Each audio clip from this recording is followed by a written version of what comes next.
제가 2012년에 안식 학교로 뉴욕에 있는 드루대학교에 교환 교수로 왔었습니다. 왔다가 돌아가게 됐는데 그때 성목사님이 계셔서 그냥 갈 수 있느냐고 얼굴이라도 보고 가라고 그래서 그때 와서 말씀 전했던 기억이 납니다. 제가 그때 그 상항 한국민연합 감리교회죠. 이 교회가 어떤 역사를 가지고 있는 교회인지 제가 잘 알고 있었기 때문에 두렵고 떨리는 마음으로 섰어요. 그러면서 제가 뭐라고 말씀을 드렸냐면 나이 50이 돼서 처음 미국의 땅에 발을 밟았다고 제가 말씀을 드렸고 50년 만에 와서 제가 설교를 하는데 다음에 또 언제 올지 모르겠다고 제가 그랬었거든요. 기억 안 나시죠? 기억납니다. 그랬는데 이렇게 빠른 시간 안에 다시 사랑하는 성도님들을 뵐 수 있게 돼서 너무 감사하게 생각하고 또 좋은 기회를 허락해 주신 목사님과 교회 그리고 또 이번 집회를 통해서 하나님께서 뭔가 계획하고 계시는 일이 있으시다 하는 생각을 제가 갖고 있습니다. 그래서 시간마다 성령님께서 또 오셔서 말씀을 통해서 우리를 치유해 주시고 새로운 방향과 비전을 저희들에게 허락해 주시는 귀한 시간이 되었으면 좋겠습니다. 저를 위해서 기도해 주는 학생들과 성도님들이 계십니다. 학생들 가운데는 제가 신학생을 다니면서 제가 수업 시간에 학생들 보고 한 30분 정도 미리 오라고 그럽니다. 수업 시간 전에. 그러면 제가 가르치는 전공은 교회의 역사를 가르칩니다만 수업 시간 한 30분 전쯤에 미리 오는 학생들을 대상으로 한 15분에서 20분 정도 큐티를 해줍니다. 제가 아침에 일어나서 말씀 보고 묵상하는 거를 수업 시간 전에 학생들한테 나누는 거예요. 그거를 이제 좋아하는 친구들이 졸업을 하고 나가서 목회 현장에서 그게 생각이 난다고 하거든요. 그러면서 지금 2명의 학생이 저를 위해서 자기가 새벽 기도 때 말씀 묵상하고 은혜 받은 것을 거의 매일 저한테 보내주는 학생이 있습니다.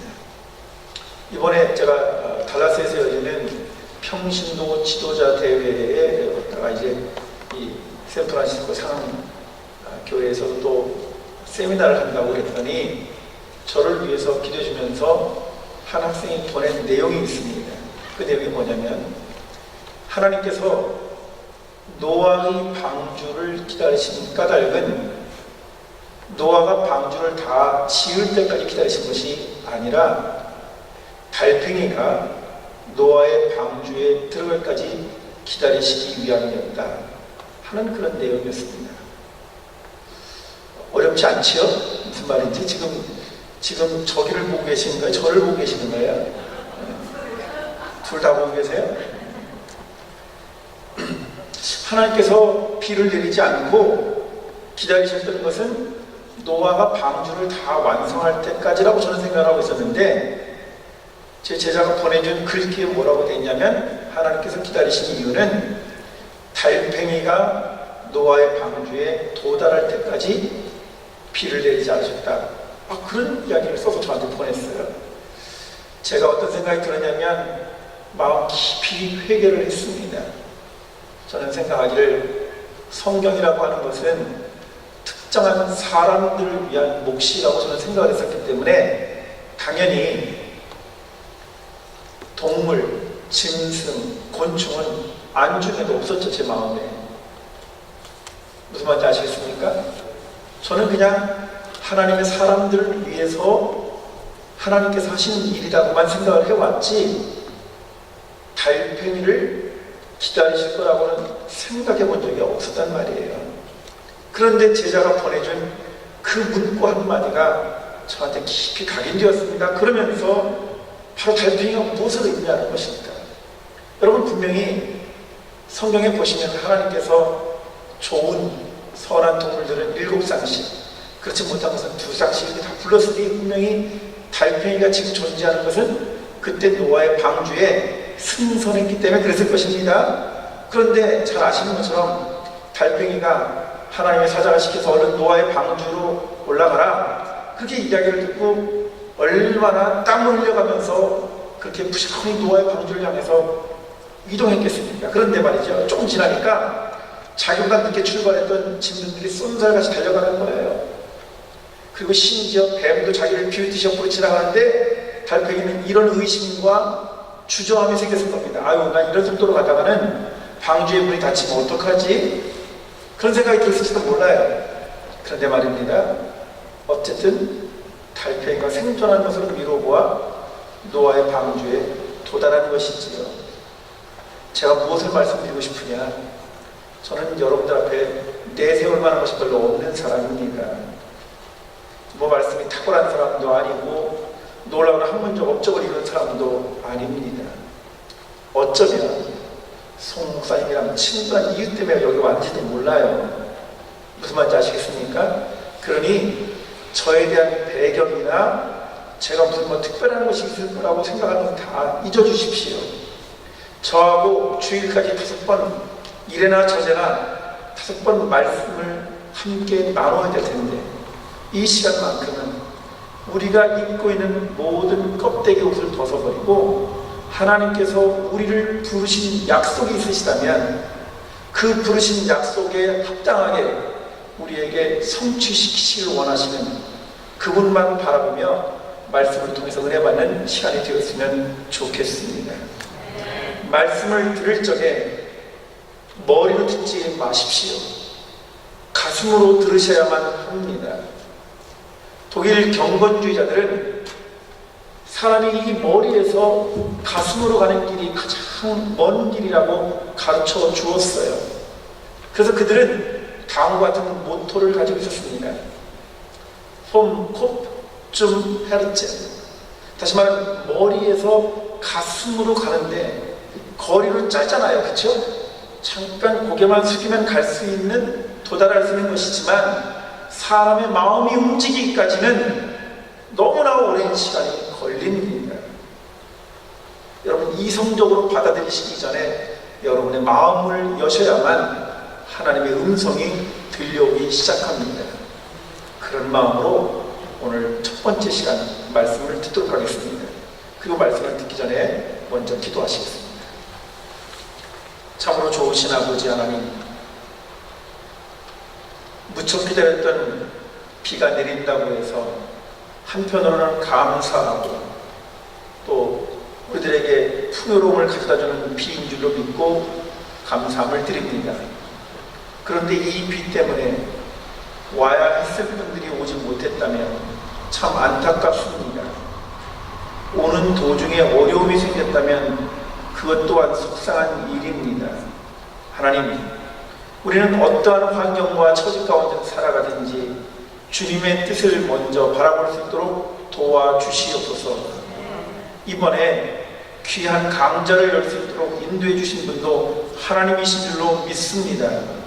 사람이 계획하지만 그 발걸음을 인도하시는 분은 여호와 하나님이라고 말씀하셨사오니 저희들의 마음과 생각을 모두어서 정성껏 예배하게 하시고 말씀 앞에 무릎 꿇게 하시고 우리의 눈과 귀를 열게 하시고 우리의 입술을 통하여 살아계신 하나님을 증거하게 하옵소서.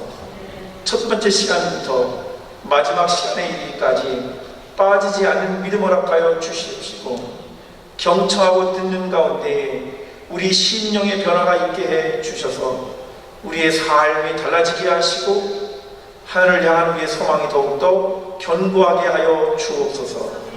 부족한 종을 세우셨사오니 성령님께서 주장하여 주시고 홀로 영광을 거두어 주옵소서. 우리 주 예수 그리스도의 이름으로 간절히 기도드리옵나이다. 아멘.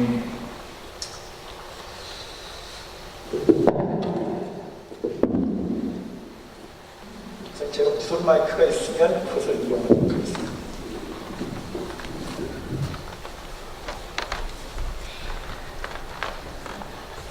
제가 몇 해 전에 강화에 있는 후배 목사님이 초청을 해서 그 교회에 집회를 나가게 됐습니다.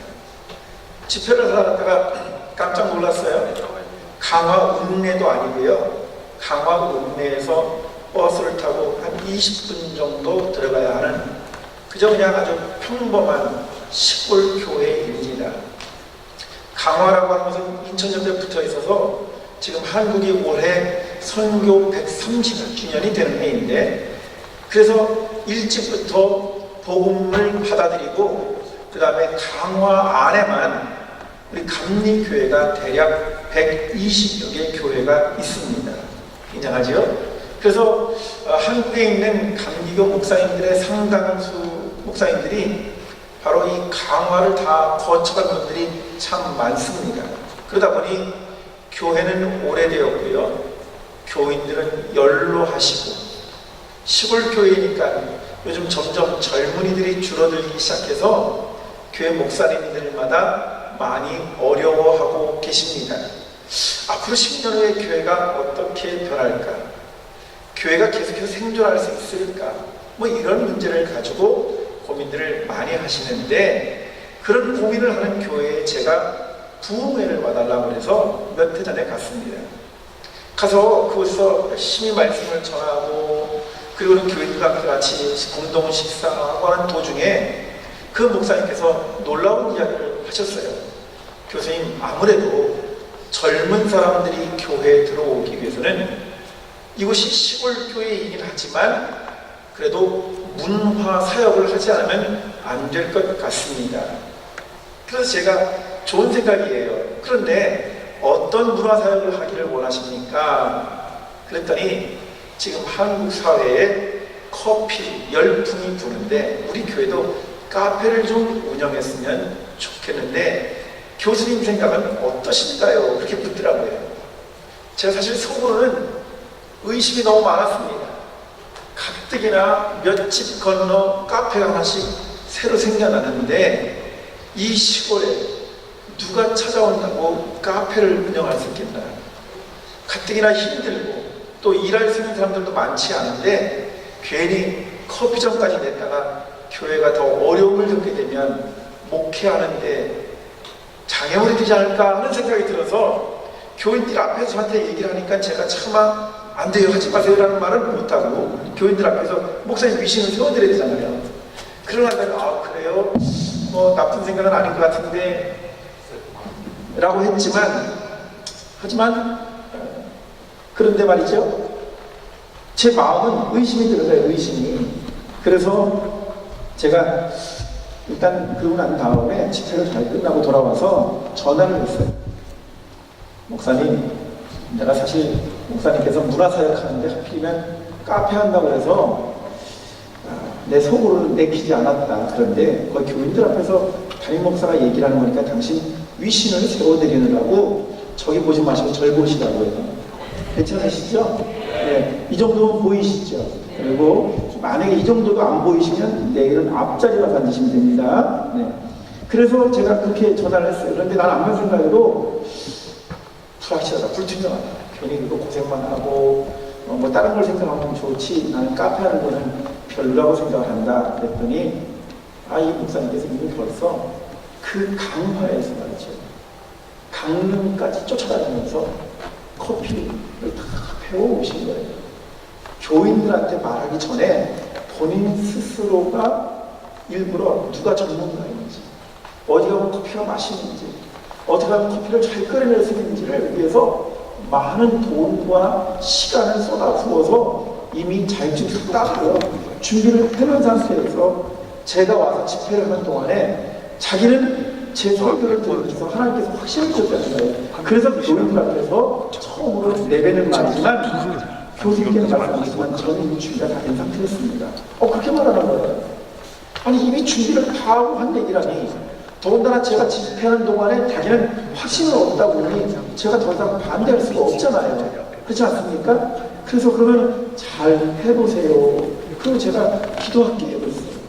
정확히 1년이 지난 다음에 그 교인들을 훈련을 시켜서 나무로 예쁜 교육관 2동을 짓고 그리고서는 카페를 열었습니다. 카페 나무. 그러고선 저를 초청을 했어요. 갔더니 말입니다, 커피를 기가 막히게 끓이는 거예요. 그런데 커피를 기가 막히게 끓이면 무슨 소용이 있어요. 커피 가격 몽골의 리스트가 다 나오고 정말 드립커피예요, 드립커피. 그냥 일반적으로 마시는 아메리카노가 아니고 말이죠. 전부 드립커피입니다. 뭐 제가 이름도 알 수 없고, 뭐 이게 어디가 이게 도대체, 이 원두커피의 도대체 생산지가 어딘지 잘 모르는데, 아프리카 거, 남미 거, 아시아 거 다 해다 놓고 말이죠. 그리고서는 커피 한 잔에 제일 비싼 게 4,500원, 비싼 건 7,000원. 제가 정말, 하지 말라고 뜯어말릴 거예요.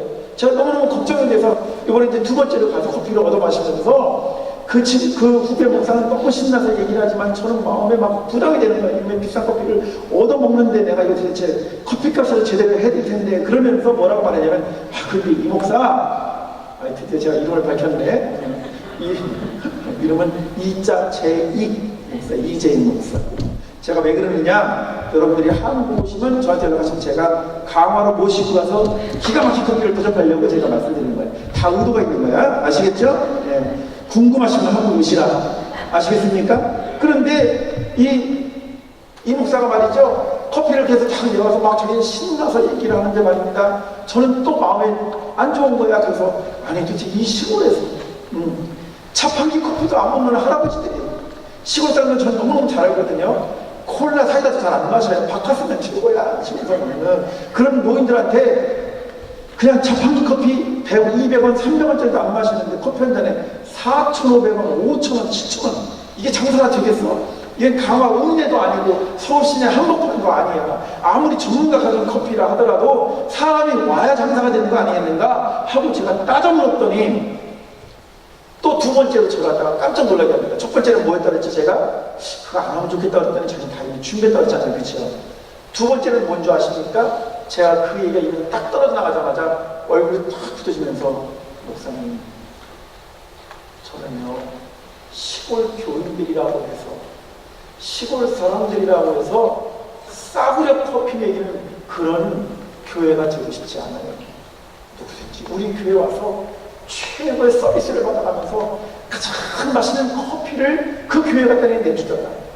그래서 평신도들이나 교회 안 다니던 사람들이나 교회 나가다가 실망한 사람들, 그 세 번째 부를 사람들을 우리는 뭐라고 말하냐면 가난한 교인이라고 말합니다. 교회 나가다 안 나가는 사람들. 이거 들어보셨죠? 가난을 안 나가를 거꾸로 해서 그렇게 한다고 그래요? 자, 그런 사람들에서 찾아오면, 이런 교회도 있구나. 이 교회 갔더니 최고 좋은 걸 주는구나. 자기는 그렇게 하고 싶어서 그런 마음으로 하는 건데, 교수님 제 마음을 몰라주세요. 그런데 제가 또 입이 탁 맞힌다. 한 말이 없죠. 그래서 제가 2전 2패를 했습니다. 무슨 말인지 아시겠어요? 그러고 난 다음에, 그래, 내가 기도할게. 제가 쓰는 말은 기도할 게 밖에 없었어요. 지금 정확히 오프라고 한 다음에 1년 만에 손익분기점을 넘어섰습니다.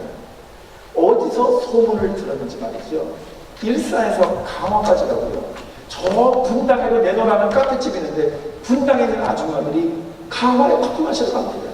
목동 아줌마들이 가기 시작하고 강남 아저씨들이 가기 시작하고, 그래서 주말이 되면 말입니다. 교회를 가는 게 아니라 카페 커피 마시러 가는 인간들 때문에 교회가 손익분기점을 넘어섰어요. 1년 만에.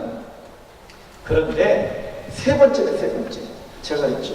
아니, 교회가 주일마다 카페를 열면 어떻게 한식점문을 내가요? 그랬더니 저한테, 저는 이제 비난하려고 하는 얘기예요. 그랬더니 또 후배 목사가 저한테 이렇게 말합니다. 얼굴이 탁 굳어져가지고, 선배님, 주말에 사람이 많았는데 그때 가난한 영혼들을 붙잡아야지요. 그래서 그 교회 놀라지 마십시오. 커피를 좋은 것을 대접하게 됐다고 생각했던 그 교회를 안 나가기로 작정했던 젊은 부부, 젊은 가정들이 6가정이 지금 그 교회에 등록해 섬기고 있습니다.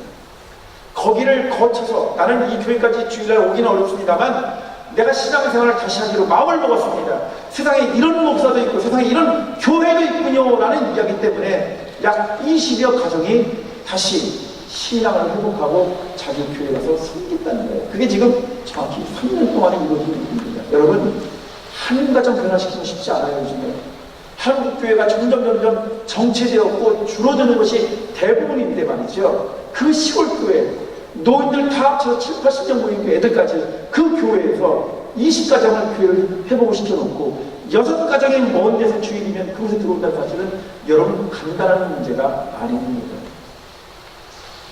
왜 아멘 안 하세요? 그냥 부럽기만 하십니까? 그럼 제가 이 말씀 드리는 이유가 있어요. 많은 분들은 생각하기를 요즘 교회를 다닌다고 하는 것은 시대에 뒤떨어진 거라고 생각하는 것 같습니다. 교회를 다닌다고 하는 것은 아직까지도 생각이 좀 덜 된 사람들이나 다니는 거라고 생각하는 것 같습니다. 또 교회라고 하는 것이 하도 비난을 많이 받아서 교회 가봐야 별로 득될 게 없다고 생각하는 사람들이 많은 것 같습니다. 그런데 저는 지금보다 더 교회가 융성했던 때는 없었다고 생각하는 사람입니다. 예를 들면 지금부터 10년 전만 하더라도 한국에 4명 가운데 1명이 기독교인입니다. 1000만이었다고 합니다. 그런데 재작년에 무슨 어딘지 잘 모르겠어요. 통계청인지 거기서 발표된 것에 의하면 한국의 이단을 다 포함해서 한국의 기독교인들이 650만이에요. 이단을 포함해서. 이단 빼면 500만 명밖에 안 되는 거예요. 그러니 반토막이 된 거죠. 어떤 미래학자가 2020에서 2040년 사이에 한국교회 미래 지도라는 책을 썼는데 그 책에 의하면 지금 있는 650만도 2040년이 되면 반토막이 날 것이다 그렇게 말해요. 그러면 앞으로 200만, 300만으로 줄어들지 몰라요. 그러면 생각하기를 교회는 점점 위축될 것이다. 앞으로 교회가 분단된 교회들이 많을 것이다. 세상 사람들은 교회에 등을 돌릴 것이다 라고 생각합니다만 천만의 말씀. 그런 믿음 방풀없이 오는 소리예요. 왠지 아십니까? 여러분 예수님께서 사역을 시작하실 때 12명의 제자를 넘어서 본 적이 없었습니다. 예수님을 따라갔던 많은 사람들이 있었지만 그들은 다 허수아비에 불과했었어요. 자기들의 마음과 생각과 달랐을 적에 예수님을 십자가에 못 박도록 소리를 지르던 사람들이 예수님을 따라다녔던 가짜들이었습니다. 진짜가 있었기 때문에 그 소수의 사람들이 세계를 변화시키고 지난 2000년 동안 당신의 나라와 당신의 의를 위하여 일하게 하신 것 아닙니까? 아멘이십니까? 저는 교회의 역사가 오래됐다고 하는 것을 자랑스럽다고 생각하지 않습니다. 잘 들으세요? 왜? 유럽에 가면은요, 공부하다 보면 500년 이상 된 교회들이 있습니다. 열백들이 주일날도 가서 물을 두드리는 그런 교회들, 웅장한 교회들이 있다 그 말이에요. 역사를 200년, 300년 자랑하는 교회들이 있어요. 가보면 텅텅 비어 있습니다. 이렇게 앞에 띠를 띄워놓고 거기다 편말을 붙여놨어요. 지금 우리는 예배를 드리고 있는 중요이 정숙을 요청합니다. 혹시 여러분들이 관광객들이시라면 후레쉬를 터뜨리지 마십시오. 조용히 관람하시는 것은 허용된 일이다. 그러면서 요 앞에 띠띠고 앉아서 300년, 400년 된 교회에 노인대학하는 같은 교회가 유럽에 세고 셌습니다. 오래된 게 자랑이 아니에요. 사람이 많이 보이는 게 자랑인 것 같습니까? 천만의 말씀입니다. 여러분 잘 아시잖아요. LA에 있는 저 유명한 크리스탈 처치 들어보셨죠? 그 교회는 제가 중고등학교 시절 유일하게 영어를 배우기 위해서 AFK를 주일날 틀면 그 교회 예배가 전 세계로 시간 중계되는 그런 교회였습니다. 한동안 잘 나갈 때 어느 정도로 잘 나간 줄 아십니까? LA에 있는 교회의 지휘자를 위해서 비싼 돈을 들여서 뉴욕에서 1등석 비행기를 타고 와서 토요일날 최고급 호텔에서 재워가면서 단 한 번의 예배 지휘자를 하고 비싼 돈을 들여가면서 지휘자를 고용했던 그런 교회입니다. 그런데 그 교회가 어떻게 됐습니까? 망했습니다. 영국에 가보십시오. 그렇게 자랑스러운 인물들을 배출했던 교회들이 다 문을 닫았을 뿐만 아니라 이슬람 사원으로 바뀌거나 카페로 다 변질됐습니다. 선술집이 다 되어버렸어요. 여러분 한번 해보십시오. 중요한 것은 말입니다. 단순하게 수명을 연장시키는 것이 아니라 신앙을 연장시키는 것이 중요한 것입니다. 오래 사는 게 중요한 것이 아니라 삶을 궁극적으로 연장시키기 위한 것이 무엇이라고 생각하십니까? 그것은 바로 그리스도의 사람들을 계속해서 잉태시켜 나가는 것이죠. 그러면 도대체 어떤 사람들을 우리가 잉태시켜야 되느냐? 저는 그것이 매우 중요하다고 생각합니다. 저의 초점은 거기에 있습니다. 여기 아까 제가 오늘 저녁을 우리 장모님께서 사주셨는데 정동교회 출신이시라고 하세요. 본인이 신앙이 3대째라고 말씀하셨고 그래서 자녀분들은 4대째라 이렇게 말씀하시는데 저는 뭐 이렇게 4대까지 아니까 할머니가 먼저 믿고 그다음에 큰아버지 저희 아버지가 믿어서 큰아버지는 장로님이시고 은퇴하시니까만 아버지는 목회자에서 은퇴하셨습니다. 제가 이제 셋째. 그 다음에 저도 새끼들이 있잖아요. 그죠? 새끼들이라도 괜찮죠? 딸만 둘이 있습니다. 그러니까 걔들로 따지면 저는 3대고 걔들도 4대 해당이 됩니다. 저 목회자의 가정을 살았는데 사실 별로 행복하지 않았습니다. 저는 말입니다. 목사 아들이 별로 그렇게 자랑스럽지가 않았어요. 어려서부터 아버지가 그럽니다. 그걸 쫙 들어보면 이놈아, 목회란 아버지 혼자 하는 게 아니야. 목사 혼자 하는 게 아니고 너희들도 다 목회한다는 마음을 가져야 돼. 그러면서 무슨 말인지 알아듣지도 못하는데 심리적 부담감만 팍팍팍 주었어요. 싸우지 마라, 욕하지 마라, 거짓말하지 마라, 양보해라, 져줘라, 손해봐라, 남을 사랑해라. 이런 아주 굉장히 고상한 가치들을 저한테 가르쳐 주는데 이런 건 뭐 제가 알아듣지도 못하지만 굉장히 어려운 거 아닙니까? 그러니까 어려서부터 굉장히 그게 싫었어요. 그런데다가 그러면 그만하라는 이것을 요청하셨으면 그에 상응하는 대가를 지불하셔야 되잖아. 그런데 그런 걸 안 하는 거예요. 제가 장남인데 주로 시골에서 목회하실 때 말입니다. 해가 딱, 시골 사람은 부지런해. 해가 딱 뜨면 나가서 일하는 거예요. 해가 지면 집에 들어와서 다시 그때 저녁에 먹는 거야. 그러면서 그때 목사님 신방 오시라고 하는 거예요. 그러니 저한테쯤 되면 어머니 아버지는 두 분이 손잡고 신이 오리 신이 이렇게 걸어가면서 신방 다니시면 저희들만 덩그러니 집에 나간다 하면 무섭잖아요. 그러니까 얼마나 열심히 철거를 들었는지 몰라. 무서우니까 겁나서. 한 녀석이 화장실 가 있다 그러면 형 나도 오빠 나도 너는 줄줄 다 따라 나오는 거예요. 그래서 화장실 가서 왜 화장실은 바깥에 있는지 말이지. 그리고 왜 시골에 또 달걀 귀신이 나오는지. 그래가지고 애들이 겁나게 다 따라 나오는 말이니까 그 프레시함을 딱 들고 가서 이렇게 비춰주고 있습니다. 빠지지 말라고. 그러면서 찬송 부르고 그랬는데 가는 데마다 그때 부흥할 때니까 성전을 3번이나 건축했어요. 아버지가. 그래서 성전 3번 건축할 때마다 저희들은 고생이 너무 심했습니다. 저는 그래서 아버지 밑에 있고 싶지가 않았어요. 잘해도 목사들 못해서 목사들 그래가지고 그래서 제가 신학교를 1학년 마치고 겨울방학 때 친구를 수셔서 약간 니네 아버지 교회 가서 신앙생활을 할게요. 근데 제가 전제 조건이 하나 있다. 뭔지 아냐? 나 목사들이라고 좀 밝히지 말아요. 그래서 제가 간 교회가 있는데 그 교회가 압둘사 여러분들을 좀 섬기고 있는 사모님이 출신 교회예요. 네. 그래서 사모님하고 제가 좀 안면이 있습니다. 근데 그 교회 가서 제가 자네 부모님 뭐 하시나? 그런데 제가 그랬습니다. 네, 시골에서 교회 열심히 다니시고 봉사 많이 하십니다. 거짓말했지. 아, 그래? 그래서 제가 그 교회에서 목사들이 아닌 줄 알고 있었어요. 제 친구 번호 말하면서 9번 했거든요. 그랬는데 몇 년쯤 지나고 난 다음에 그 교회에 부흥회를 하는데 제가 지하철 1호선을 탁 타고 내려가지고 십정역이라는 거 거기 지금 맞나? 십정동이라는 곳인데 말이죠. 거기 딱 동암역인데 동암역 인천에 딱 내려가는데 저 볼 때 신영태 부흥회 그런데 거기서 많이 본 분이 그 부흥강으로 돼 있어. 밟을까? 우리 아버지야. 그래서 제가 그때 가서 밝혔어요. 이실직이었어요. 되게 혼났습니다. 그런데 저는 뭘 말씀드리려고 하느냐? 저는 목사들이 싫었었어요. 왜? 행복해야 좋은 거지. 행복해야. 여러분 신앙인으로서 행복해야 기쁜 거예요. 아시겠습니까? 오래된 교회를 다니고 있네. 우리가 출석한 교회 교인들 몇 면을 살펴보면 대단한 사람들이네. 나는 이런 사람들과 함께 같이 신앙생활을 그게 행복한 게 아니라 여러분들 마음 깊은 곳으로부터 감사와 찬양이 흘러넘치는 거 그게 진정한 신앙인이라고요. 아멘이십니까? 근데 제가 이제 말을 함부로 해도 되나? 저 가고 난 다음에 송 목사님 저기 그런 일 없으시겠지? 저 기도하고 왔어요. 그래서 제가 기도하고 시작하잖아 지금. 그러니까 제가 와서 하는 얘기를 그냥 다 성령님께서 하신 거다라고 하세요. 제가 하는 게 아니라 그냥 말 시키는 거라고 생각해 주세요. 그래서 제가 사실은 저는 목회자야 되기 싫었고 말이죠. 저에 대한 자존감이 없었어요. 솔직히 말씀을 드리면.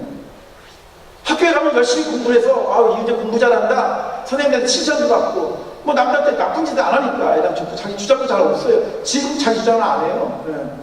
친구들이 같이 뭐 먹을까? 그럼 저는 너들 좋은 거 먹자. 그러지 제가 나는 뭐 먹고 싶어 이런 얘기를 안 하는 거야. 그게 몸에 배서. 근데 난 그게 싫어. 제 자신이. 무슨 말인지 아시겠습니까? 저도 좋아하는 게 있을 거 아니에요. 그런데 다른 사람을 먼저 배려하는 게 습관이 돼 있기 때문에 죄송하지만 제 주장을 못하니 저한테는 자존감이 없어요. 그러고 유학을 떠났습니다. 가뜩이나. 그런데 말이죠. 유학까지 갔는데 나는 공부도 하고 대학까지 마치고 잘한다고 장학생으로 선발돼서 갔지만 가서 독일 아이들이 저랑 얘기할 적에는 무슨 어린애 취급하더라고. 지들끼리 말을 빨리빨리 하다가 저랑 얘기할 때는 천천히 그래서 그랬구나 막 이러고 저한테 막 뭐가 잘했다고 그러고 제가 뭐 얘기를 하면 너는 그렇게 독일어를 잘하니 그러는데 그게 액면 그대로 받아들여지는 게 아니라 저를 굉장히 우습게 생각하는 저 생각이 되는 거예요. 내가 마치 유치원생 같단 말이죠. 그러면 또다시 한번 제 마음에 상처가 참 쌓이는데 그러니까 열등감만 저한테 담겨주셨어요. 제가 박사니라 뭐래도요 이거 평생 제가 지고 가는 짐이 열등감일 거예요. 저는 그렇게 생각했어요. 난 아마 죽을 때까지 열등감을 벗어나지 못할 거예요. 그런데 그 열등감에서 또 벗어나겠던 중요한 계기가 하나 있었습니다. 제가 그분 이야기를 하고 제 이야기를 하도록 하겠습니다. 제가 어느 날 튜빙엔 신학부에서 독일에서는 신학을 공부하려면 고전어를 다 폐쇄해야 돼요. 헬라어, 히브리어, 라틴어를 국가시험을 치는 건 국가시험이에요. 그냥 대학에서 시험을 치는 게 아니라 왜냐하면 독일의 목사는 공무원이에요. 그리고 적어도 박사쯤 되어야 다 목회를 할 수 있습니다. 학교 선생님이 다 박사니까. 그래서 기준이 까다롭습니다. 한국에서 공부를 많이 하고 갔다고 생각하는데도 고전어를 시험 본다는 건 더군다나 독일말로 시험을 보는 거니까 스트레스가 장난이 아니었어요. 한 학기에 하나씩 빨리빨리 맞춰야 박사장에 들어갈 텐데 제 계획과 많이 뒤틀어졌으니까 그래서 그걸 공부를 하는데 하고 나오면 막 자신감이 사라지는 거예요. 그래서 카페테리아에 앉아가지고 아침 수업을 딱 듣고 나와가지고서는 도대체 지금 어떻게 진도를 나가는지 어떻게 이 문제를 해결해야 될지 뭐 제가 공부를 했는데 독일말이 안 되니까 이걸 어떻게 풀어야 되는지 그러고 안 되는 것까지 하라고 이렇게 딱 지나가시다가 갑자기 저에게 다가오시더군요. 그랬더니 너 한국에서 왔냐고 물어보더라고요. 여러분 있잖아요. 동양 사람을 보고 저 사람 일본 사람 같다, 저 사람 중국 사람 같다, 저 사람 한국 사람 같다면 대충 알아맞힐 수 있어요. 근데 우리가 외국 사람을 보면 그놈이 그놈 같아. 그죠? 아니에요? 네. 심지어 제가 이런 말씀드리면 좀 웃으시라고 말씀드리는데 20대나 50대나 비슷하게 생겼어요. 별 차이가 없어요. 그런데 저는 언제나 그 친구들 볼 때 제 나이를 잘 못 알아맞추는 거예요. 그게 서양 사람들이 동양 사람 알아보기가 어려운데 그런데 이 할아버지가 저한테 오더니 너 한국에서 많이 그러더라고요. 제가 깜짝 놀라서 맞는데 그걸 어떻게 아셨습니까? 그랬더니 그러면서 유학 오는 친구들은 한국에서밖에 더 오겠느냐. 일본은 교회가 잘 되지도 않고 중국은 아직 신앙의 자유가 별로 없어서 대부분 한국 사람이라고 생각했다. 그러면서 너 어려운 점 있으면 언제든 나를 찾아가서 조그만 명함을 하나 주시는데 보니까는 은퇴하신 교수님이에요. 오토 베치 교수님.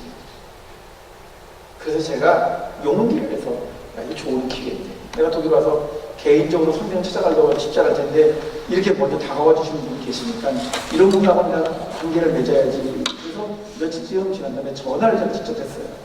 그래서 그때 카페테리아에서 만났던 한국에서 온 학생입니다. 제가 너무 당황해서 이름도 말씀을 못 드렸는데 교수님 집에 한번 놀러 와도 되겠습니까? 그랬더니 흔쾌히 놀러 오라고 하면서 갔더니 말입니다. 얼마나 검소하게 사시는지. 그런데 그분에 대해서 제가 뒷조사할 것 같지. 신학부 도서관에서 그랬더니 대단한 짝이 있었어요. 그분 집에 제가 간 겁니다. 가서 제가 제 고민 얘기도 하고 언어도 안 되고 고전어도 이제 힘든데 어떻게 될지 모르겠다고 내가 도대체 언제 여기서 공부를 다 마치고 한국 돌아갈지 나는 캄캄해서 자꾸 낙심만 된다고 그랬더니 그 교수님께서 저한테 천장에 타이르시더라고요. 뭐라고 말씀하십니까? 성경 말씀을 가지고 마태복음 7장에 좋은 나무에서 좋은 열매가 맺힙니다. 당신이 지금 좋은 나무가 되기 위한 과정인데 열매를 늘 생각하면서 기쁨으로 사십시오. 당신이 당신 스스로를 사랑해주지 않는다면 좋은 열매를 맺지 못합니다. 사실 어려운 얘기가 아닌데 그 말을 듣는데 굉장히 제 가슴이 뜨거워지고요. 너무너무 기쁘더라고요. 내가 마치 굉장히 심각한 문제 가운데 있었던 사람 같았는데 그 이야기를 듣는 순간 제가 너무 고마웠어요. 눈물 다 찢는 거예요.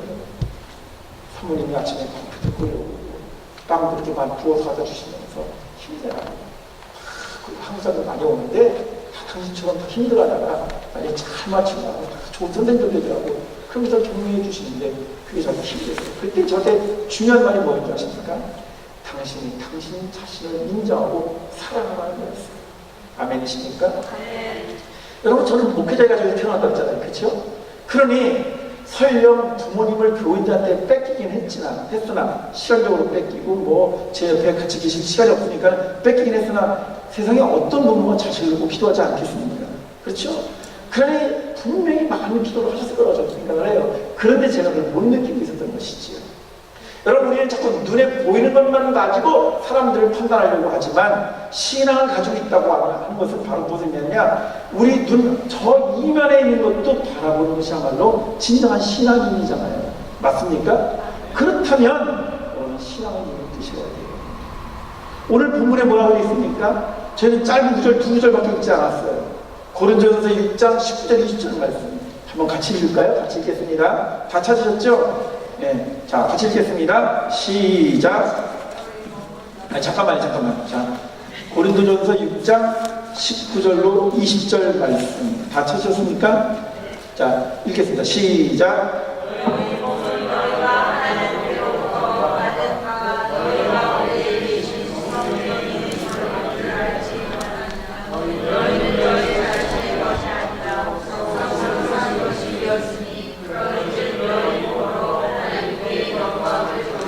아멘.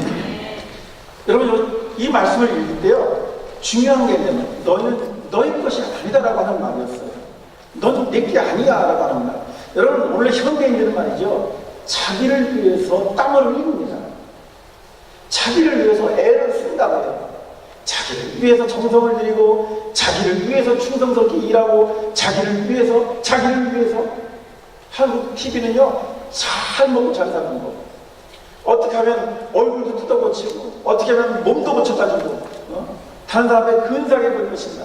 하여튼 이런 프로그램이 한국 TV에 완전히 도배를 하고 있어요. 그러니까 온통 한국 사회는 뭡니까? 자기. 여러분, 그걸 읽어내실 수 있으셔야 돼요. 그런 사람들이 그런 교육과 그런 프로그램들로 만들어진 것은 뭐냐면 자아밖에 모르는, 자기밖에 모르는 사회를 계속 양산해낼 것이고, 그러면 니까지 게 뭔데? 내가 뭐 어째서? 라고 말하는 그런 아이들만 만들어낼 거예요. 왜 우스갯소리 있잖아요. 미국산 아이들라면 너는 누군가를 좀 뭔가를 하는 사람 되어라. 일본어 사람들은 아이를 키울 때 딴 사람에게 패기 치지 말아라. 한국 사람들은 애 낳으면 네가 어때서? 그런다면서요. 처음 들어보셨어요? 여러분, 그런 아이들을 지금 만들고 있는 거예요. 우리 사회가 지금 그런 사회가 되어가고 있다고요. 여러분, 교인이 650만인 게 중요한 게 아니에요. 1000만이 중요한 게 아니라 자기밖에 모르는 여기에 완전히 목숨을 걸고 있는 그런 사람들이 있다면, 더군다나 그것이 기독교인들조차도 있다면, 여러분, 그게 기독교인이 맞습니까? 천만에 맞습니다. 아니에요. 성경은 아주 노골적으로 말해요. 넌 니께 아니야 라고 말하는 거예요. 거기서부터 시작하는 거예요. 아멘이십니까? 성서가 우리들에게 말할 때 가장 중요한 우리 기독교인들의 정체성, 아이덴티티를 볼 때문에 넌 니께 아니야부터 우리가 그걸 받아들일 수 있어야 돼요. 성경에 보십시오. 하나님께서 우리가 내일 아침부터 할 것입니다만 아브라함을 부르실 때 뭐라고 말하느냐? 내가 내게 지시할 땅으로 가라 했던 거예요. 여러분, 삶의 터전에서 끄집어낸다고 하는 거 쉬운 거 아닙니다. 말은 쉽죠. 말은 쉬운 거예요. 말은 내가 내게 지시할 땅으로 가라. 내가 너를 큰 민족으로 이루어 내 이름을 창대케 해줄 것이다. 너는 복이 그늘지게 해줄 것이다. 여러분, 그 말만 듣고 자기 삶의 터전을 벗어난다는 쉬운 결정이 아니에요. 근데 왜 그렇게 했을까요? 자, 신약성경에 오십시오. 신약성경에 오시면 예수님께서 제자들을 부르십니다. 나를 따르라. 제자들 가운데 어떤 사람은 가진 게 많아서 못 따라가요. 어떤 사람은 장사 치고 싶어요. 그랬더니 우리 주님께서 단호하게 말씀하시잖아요. 죽은 자들로 죽은 자를 장사 지내게 하라. 그렇게 말씀하셨어요. 여러분, 그 말의 의미를 제대로 알지 못한다면, 야, 예수님 너무 심한 거 아니야? 어떻게 지금 장사를 치르고 곧 따라가겠다고 그러는데 죽은 자들로 죽은 자를 장사 지내게 하라. 아니, 그게 무슨 말이야? 우리 예수님은 그렇게 예의도 없고 관계도 무시하고 그렇게 너무 막무가내로 요청하신 건가? 여러분, 그렇게 읽으시면 안 됩니다.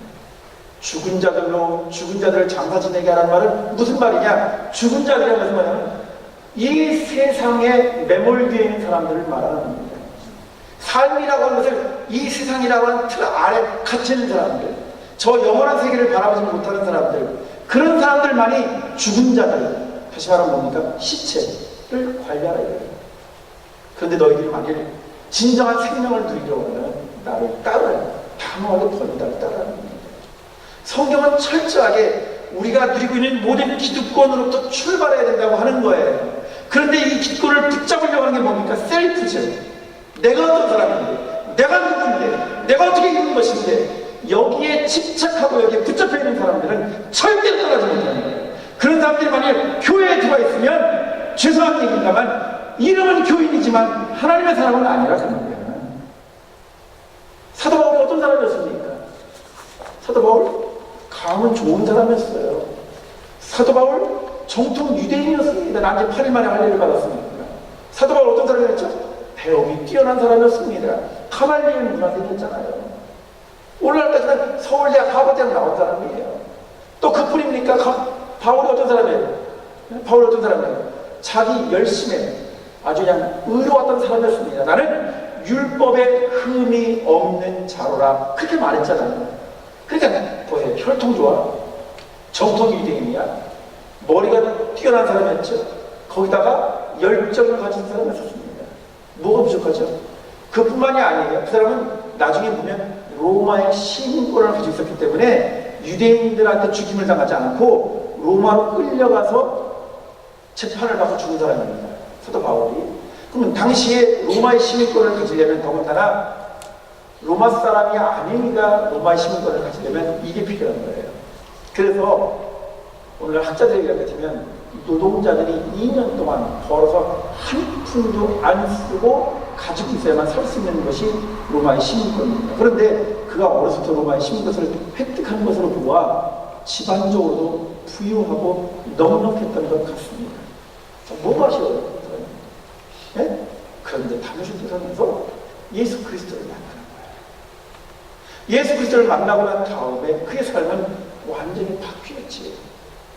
전에는 자기중심적인 사람이었습니다. 자기가 옳다고 생각하는 기준과 원칙을 가지고 있는 사람이었어요. 그런데 바뀌고 난 다음에 뭐였죠? 하나님이 중심이십니다. 예수 그리스도가 중심이세요. 아멘이십니까? 성령님이 중심이시라고요. 그래서 그런 단호하게 말할 수 있었습니다. 너희는 너희 것이 아니다라고 말할 수 있단 말이에요. 여러분, 그런 사람들이 오늘 교회에 필요합니다. 독일의 철학자 가운데 페터 비엘이라는 철학자가 있습니다. 페터 비엘이라고 하는 철학자는 독일에서는 꽤 인기가 있는 철학자예요. 대중들에게 강연도 잘하고 대중들이 들으면 좋을 교양서적을 많이 내는 사람인데, 이 사람이 쓴 책 가운데 삶의 격이라는 책이 있습니다. 여러분, 품이란 말이에요. 품이, 그죠? 품이 이런 걸 생각하시면 돼요. 격, 삶의 격이라고 하면 품이는. 근데 이 사람이 쓴 책의 내용을 보면 삶의 격을 세우기 위해서 세 가지가 필요하다는 세 가지가. 첫째가 뭔지 아십니까? 다른 사람이 나를 어떻게 대하느냐를 통해서 나의 품위와 나의 격을 알 수 있다는 거예요. 그렇죠? 여러분, 그런 경우 많이 해보셨죠? 그게 아마 가장 일반적인 걸 거예요. 다른 사람이 나를 어떻게 대하나, 다른 사람이 나를 우습게 생각하면 기분이 나쁘지, 자존심이 상해, 나를 뭘로 보고 나를 우습게 생각하지, 이렇게 생각하겠지. 우리는 종종 자존심을 어디다 세우냐면 다른 사람이 나를 어떻게 보는가 하는 데만 초점을 맞추는 그런 경향이 있어요. 그래요, 안 그래요? 그런 거 가지고 굉장히 기분 나쁘다고 보잖아요, 그죠? 아침에 멋있게 하고 예쁘게 하고 왔는데 누가 인사를 잘 안 받아줘. 혹시 지켜지게 뭔데? 왜 저렇게 기분 나쁘다고 쳐다보지? 뭐 이러면서 괜히 자기 통닭하고 기분 나빠해? 그쵸? 그래요, 안 그래요? 제가 말입니다. 하여튼 저 나오는 대로 얘기할 거니까 저는 마음 편하게 생각하세요. 9시에 끝난다 이런 거 없어요. 그냥 끝나는 것이지. 어차피 주말인데 뭐. 제가 그 중국의 단기 선교 여행을 많이 갑니다. 저는 물론 개인적으로 이제 가서 중국 지하신학교를 제가 가서 이제 봉사를 하러 가는 거예요. 시간에. 그런데 제가 단기 선교 여행을 이제 단체가 같이 가는 이유는 제 신분을 속이기 위해서 그래요. 근데 어느 해인가 같이 갔다가 여름철 들어갔다가 그만 첫 집회 때 같이 그 단체로 갔던 선교여행팀이랑 같이 묻어서 어느 교회에 가서 집회를 하는데 거기 공안이 숨어서 사고 입어서 딱 보자 사진 다 찍은 거예요. 저도 걸렸어요. 저를 안내해주는 그 지하 신학교를 운영하는 제 제자 목사도 걸렸어요. 그래서 이제 그분들은 떠나보내고 저는 신앙에 남아서 어떤 아파트 하나를 빌려가지고 저는 한 달에 한 번씩 모여서 한족 중국 사람들 데리고 제가 한국말 하면 제 제자가 통역하면서 이렇게 신학 공부를 시키는데 계속 하고 있는데 전화가 오는 거예요. 이상한 전화를 하는 거예요. 그러더니 제 제자가 얼른 눈치챘어요. 너무 하는 것 같다. 위치 추적해야 될 것 같다. 얼른 멈추고 당신들끼리 자율학습하십시오. 그런 우리 팀이 빠져나와서 호텔을 또 올 것 같으니까는 그 단계에서 선교회팀이 이제 계속해서 거쳐서 백두산을 가는 거거든요. 거기를 따라붙었어요. 따라붙어서 그 버스에 같이 올라탔습니다. 그래서 이제 안심을 하고 이제 막 가는데 말이죠. 거기에 다른 선교회팀 권사님, 장모님, 이름을 댈 수가 없습니다. 감독님, 그래서 거기 그냥 젊은 청년들까지 한 차를 타고 가는 거예요. 그러면서 교수님 뭐 다시 찾아주다가 이거는 누구시고 이건 대단한 분이고 뭐 이런 일들 하고 막 그 목사님 감독님께서 자기 교인들 막 소개를 하고 대단한 분이라고 막 그러고 있는데 갑자기 그 앞에서 맨 앞에서 앉아서 이렇게 기사하고 이렇게 얘기하면서 가던 장모님께서 갑자기 아이 정신이다 얘 남식이야 그래서 뭐 욕을 하는 거예요 갑자기. 그래서 깜짝 다 돌아봤더니 그만 중국의 어떤 차가 딱 갑자기 그 새치기를 하려고 딱 끼어드니까 버스가 놀래가지고 핸들을 막 흔들게 된 거예요. 저도 몰랐죠. 뒤에서 막 얘기하고 자기 소개하는 게 있었으니까. 그런데 그 장모님 입에서 뭐가 나왔어요? 여기 막 나왔단 말이야. 좀 전에 분명히 이 장모님들이 교회 열심히 인사하고 훌륭한 장모님, 성공한 장모님 막 이러고 나서 이제 그 다음에 막 돌아가면서 설명하는 중에 쭉 내려가서 인사하고 막 그런 중인데 앞에 야 이런 새끼야 저런 나쁜 새끼야 막 이러고 욕을 했단 말이에요. 그러면서 저도 빙계해서 금방 욕을 했네 그죠? 그렇게 했는데 그러고 난 다음에 이분이 딱 자기도 모르게 순간적으로 흥분했다가 딱 돌아보니까는 분위기가 썰렁하잖아요. 장로 입에서 막 욕이 나왔습니다. 그때 제가 무슨 소리 들었어요? 얼른 그런 분위기도 제가 무마시켜드리잖아. 아우 저도 마찬가지예요. 우리 마누라 운전 시켜준다고요. 제가 데리고 나갔다가 얼마나 못하지 이놈의 편에 내가 두 번 다시 가르치나 봐라. 제가 그러고 들어왔다니까요. 하면서 웃겨면서 제가 넘어간 적이 있었어요. 그럼 잘 들으세요. 우리는 자꾸 남의 시선을 의식하는 경향이 있어요. 그리고 그것을 가지고 자기의 기준에 못 믿어오면 자존심이 깎인다고 생각하고 자기 격이 없다고 생각하는 경우가 있습니다. 맞습니까? 그게 첫 번째라는 거예요. 두 번째, 페터 비에게는 두 번째 격이 있다는 거예요. 그건 뭐냐? 다른 사람이 나한테 그렇게 행동한다면 내가 다른 사람한테 어떻게 행동하는 것도 자기의 격을 지키는 방법이래요. 네? 예를 들면 다른 사람이 나한테 엉터리를 한다고 해서 나도 똑같이 대하면 나도 그 사람과 격을 똑같이 낮추는 거예요. 더 중요하게 여기 될 것은 뭐냐?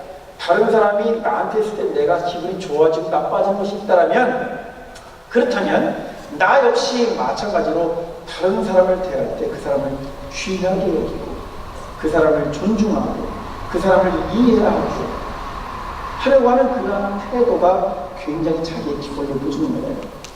여러분 우리 주변에 그런 사람이 있으면 참 기분이 좋습니다. 그렇죠? 그럼 사람을 말해요. 두 종류가 있어요. 두 종류가. 지금 잘 듣고 계시는 거죠?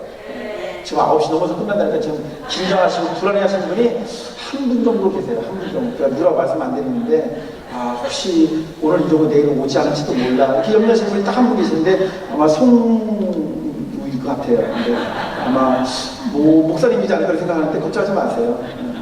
성령님께서 내일 아침 다 깨워서 데리고 나오실 거예요. 네. 아멘 하셨어요? 일단 안 나오면 알아서 하세요. 여러분 사람은 두 종류가 있어요. 두 종류가 어떤 종류냐? 만나면은요 나를 덩달아 기분 좋게 하는 사람이 있어요. 그렇죠? 그 사람만 보면 기분이 좋아져. 그 사람만 보면 마음에 여유가 생기고 그 사람이랑 있으면 대화하고 싶고 그 사람이랑 있으면 시간이 빨리 가고 뭐 그런 사람이 있습니까? 없습니까? 있어요. 있어요? 네. 다행이다. 네. 자, 그런 사람이 또 어떤 사람을 만나면요 확 짜증이 나. 재수가 없어. 그 사람 안 만나고 싶어서 일부러 통선을 피해 이렇게 벽을 타고 다니는 그런 사람 있나요? 없나요? 여기 있다고 저기서 없대요. 그 사람이 최고. 진짜 없어요? 거의 성인 수준인데. 여러분 그래서 제가 느낀 건 뭐냐면 사람에게는 두 종류가 있어요. 충전형 인간이 있고 방전형 인간이 있어요. 방전형 인간은 내가 잘해보려고 해도 그 사람이 있을 때 에너지가 빠져. 기분 좋으려고 하다가 우울해져. 그 사람이랑 대화를 하면 비판적이고 부정적이고 소극적이고 그렇게 만들어진 사람이 있다니까요. 그런데 어떤 사람이 있으면 나도 모르게 기분이 좋아지고 기분이 업되고 말이죠. 자꾸 소망이 생기고 그런 사람이 있어요. 그런 사람은 충전형 인간이라고 해요. 그래 우리는 어떤 인간이 돼야 되겠죠? 그렇죠. 물론 자 피터 비엘이 얘기할 것 같으면 자 보세요. 다른 사람이 나를 어떻게 평가하냐도 중요하지만 내가 다른 사람을 대하는 나의 태도와 자세도 나의 격을 나타내주는 거예요. 굉장히 중요한 거예요. 그런데 제가 그 책을 읽다가 놀라운 사실 하나 발견해서 첫 번째다 두 번째다 아니에요. 이게 다 아는 내용입니까? 세 번째가 뭔지 아십니까? 내 안에 있는 나를 인정해주고 사랑하는 게 진짜 격조 있는 사람이 되는 거예요. 내가 실수했어. 이 이제 너 바보, 네가 지금 몇 살인데 또 그런 실수했어. 딴 사람들 보고 어떻게 생각하겠어? 막 근데 나를 자책하지 말고 내 안에 있는 나를 향해서 아유, 너도 실수했구나. 괜찮아. 다른 사람한테 피해가진 않았어. 참 다행이지? 너 앞으로 그러지 마. 하면서 내가 나 자신을 인정해주는 거예요. 여러분 그런 훈련을 하십시오. 여러분 이 말은 오해하시면 안 됩니다. 이기적인 사람이 되라는 게 아니에요. 이기적인 사람이 되라는 게 아니라 내가 내 본래 모습에 대해서 나를 제대로 보라는 거예요. 보면서 나를 사랑할 줄 아는 사람이 진짜 격 있는 사람이라는 거예요. 저는 그 내용을 잘 몰랐다가 성경 말씀이 바로 그 내용이라는 사실을 알게 됐어요.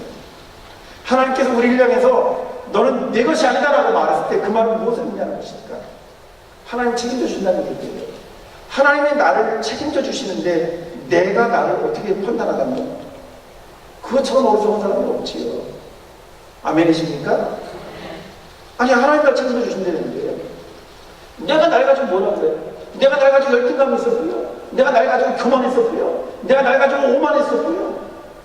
가만히 생각해보고 보니까 내가 웃기는 인간이야. 나 혼자 기분이 좋으면 막 해버리다가 나 혼자 기분이 우울해지면 그냥 커피나 뭐 아니면 모르지 또 어떤 분들은 와인을 마시고 있을지 하여튼 그러고 앉아서 자기 혼자 막 우울해하고 잘 풀리면 막 승승장하면서 막 어깨 으쓱으쓱거리고 잘 안 될 때는 막 기가 쫙 빠져가지고 이러다 그게 바로 나의 모습이에요. 이렇게 되기도 하고 저렇게 되기도 하는 그런 모습이 두 개의 인간이 존재하는 게 아니라 한 사람이라고 동일한 사람. 그런데 그 동일한 사람을 향해서 우리가 기쁠 때나 슬플 때나 우리가 잘 될 때나 낙심이 나거나 어떤 경우에도 주께서 말씀하시기를 넌 내 것이 아니야! 이렇게 말씀하셨잖아요. 그거를 제가 딱 듣는 순간 제가 생각해서 내가 나를 사랑하지 않는다면 하나님 나를 이렇게 사랑하시는데 내가 나를 사랑하지 않는 그 죄가 저는 그렇게 생각했어요. 여러분 우리는 비록 하나님과의 관계가 깨어지기도 하고 참으로 추하고 더러운 죄를 지금 살아갑니다. 우리 안에 온갖 오만 가지 생각들을 가지고 아주 남들은 알지 못하지만 아마 아주 흉한 죄를 저지른지도 몰라요. 그렇지만 그럼에도 불구하고 성경은 말하기에 우리는 하나님의 형상대로 지음받은 존재래요. 그리고 하나님께로부터 난 자마다 세상을 등이 이기느니라 그렇게 말씀해 주셨잖아요. 그게 바로 기독교인의 정체성이란 말이에요. 그것을 위해서 첫 번째 우리가 아실 사실은 뭐냐? 나를 인정하고 나를 받아들이는 거예요. 나의 있는 모습 그대로를 사랑해 줄 수 있어요. 그런데 제가 말씀드렸잖아요. 저는 어려서부터 손해봐라, 양보해라, 져줘라, 싸우지 마라, 욕하지 마라, 거짓말하지 마라, 뭐하지 마라, 뭐하지 마라, 뭐하지 마라. 그리고 사랑해라, 뭐해라, 뭐해라. 그 때문에 저한테 엉뚱한 게 너무너무 많아서 열등감 같은 게 많으세요. 저를 사랑하지 못하는 거예요. 늘 하면서 난 이 정도밖에 안 되나. 그렇게 저한테 스트레스가 되는 거예요. 제 주장이 있지만 마음은 나와 또 차와요. 왜? 다른 사람 눈치 보는 거예요. 정말 그랬었어요. 그래서 저는 죄송합니다만 다른 사람 자기 주장이 막 있는 사람 딱 보면 뭐 부러운 거야. 저 사람 어떻게 자기 생각이 이렇게 뚜렷하지? 자기 주장한테 너무 잘하네? 제가 그렇게 생각했었다고요. 여러분 이기적이 되라는 것이 아니라 자기를 사랑하고 받아들이는 것이 좀 중요하다는 거예요. 그런데 제가 지난 12월 달에 목회자 사모 세미나가 있었어요. 목회자 사모 세미나에 제가 가서 말씀을 전하라고 하는데 여러분 목사님들보다 사모님들이 더 어려워요. 왜 그런 줄 아십니까? 사모라는 말은 목사의 어머니라는 뜻이에요. 사모. 그래서 한국교회 전사들이 뭐라고 말하냐면 목사한테 찍히면 혼나지만 사모한테 찍히면 잘린다 그런 말이 있어요. 그래서 사모님들이 더 어려운 거예요. 무슨 뭐 알아들으셨어요? 알아들으셨어요? 네. 제가 말이 빨라서 그러니까 이해해 주세요. 그래서 사모님이 더 어려운 존재들이에요. 그런데 제가 다른 말씀을 막 전하다가 그냥 별로 반응이야 시큰둥해 끄겠지. 당신 남편들이 다 목사들인데 유명한 분들인데 뭐 저 같은 사람한테 얘기 듣게 뭐가 있겠어요. 뭐 다 뻔한 얘기고 그러고 있는데 제가 딴 얘기 안 했어요. 사모님 저도 엄마가 사모예요. 그렇게 말했어요. 그러면서 참 사모님이 제일 힘드시죠. 내가 부탁드리는데 당신들 사랑하실 수 있으셔야 돼요. 그리고 제가 잠깐 얘기를 했는데 한 사모님이 눈물소리 터졌어요. 제 그 얘기 막 우는 거야. 아, 그래서 제가 이걸 어떻게 수습해야 되나. 그러다가 수습할 수 있는 방법이 없잖아요. 얼른 호주면 소설들에서 딱 드렸죠. 펑펑 우세요, 펑펑. 그러고 난 다음에 딱 끝나고 나는데 그 사모님이 막 저를 방법을 해주셨어. 이번에 오신 기가 막힌 남자라고. 그래가지고 제가 한 분 눈물샘을 터뜨리는 바람에 그 집회가 성공적으로 끝난 적이 있었습니다. 내용은 상관이 없어. 제가 그때 알게 됐어요. 내용이 중요한 게 아니라 내 마음을 만져주는 사람이 최고. 그래요, 안 그래요? 그런데 나도 모르는 내 마음을 왜 남이 만지겠어요? 내가 내 마음을 제일 잘 만지지. 아시겠습니까? 그리고 이런 내 마음을 누가 책임져준다는 거예요? 주님이 책임져준다는 거예요. 그러니까 사도 바울은 오늘 고린도전서 6장 19절에 보면 내 것이 아니라고 말하죠. 여러분 굉장히 귀하게 여기시기 바랍니다. 제일 중요한 건 뭐냐? 내가 어떠한 존재인가를 분명히 깨달으셔야 돼요. 성경은 믿음의 사람들, 그리스도인의 정체성을 뭐라고 하냐면 하나님의 사람이라고 선언하고 시작하는 거예요. 우리가 생긴 것도 요 모양이고 뭐 배운 것도 그저 그렇고 살아가는 다 고만고만해도 성경이 우리를 향해서 말해주는 것은 다른 사람하고 비교를 하면서 말하는 것이 아니라 우리에 있는 모습들을 향해서 너의 모습 그대로 넌 내 거야 라고 하는 거예요. 그러면서 시작하는 거예요. 넌 내 것이 아니라 내 거다라는 거예요. 아멘? 그것을 받아들일 줄 아는 사람만이 신앙의 발걸음을 뗄 수 있습니다. 그렇지 않고 여러분들이 교회를 아무리 들락날락 해보세요. 여러분들이 껍데기를 입고 나타나는 한 여기에 앉아서 여러분들이 스스로를 하나님 저기 계시지 저한테 인사드리러 왔는데 하고 그분하고 거리를 떼어놓고 있는 한 여러분들은 그저 여러분들이에요. 신자가 아니란 말이에요. 아시겠어요? 여러분들을 내려놓고 벗어놓고 여러분들의 모습 그대로를 당신의 것이 여기 왔습니다. 나는 당신의 것입니다. 당신이 선언하지 않으셨습니까? 라고 말할 수 있는 사람들, 그러한 사람들이 신앙의 발걸음을 뗐다는 그 말이죠. 자, 두 번째로 그리스도인은 어떤 사람인지 아십니까? 우리같이 연약한 사람들에서 주님께서 어떻게 했다고 했어요? 대가를 지불하셨다고 했어요. 아멘이십니까? 그래요, 맞아요. 주님께서 우리를 창조하시고 지으시고 내 거라고 선언하시면서 시작하신 다음에 바로 그 우리들을 위해서 당신의 모든 것을 내어주셨다는 것이 바로 두 번째, 넌 내 것이 아니라 내가 대가를 지불했다는 말이 나옵니다.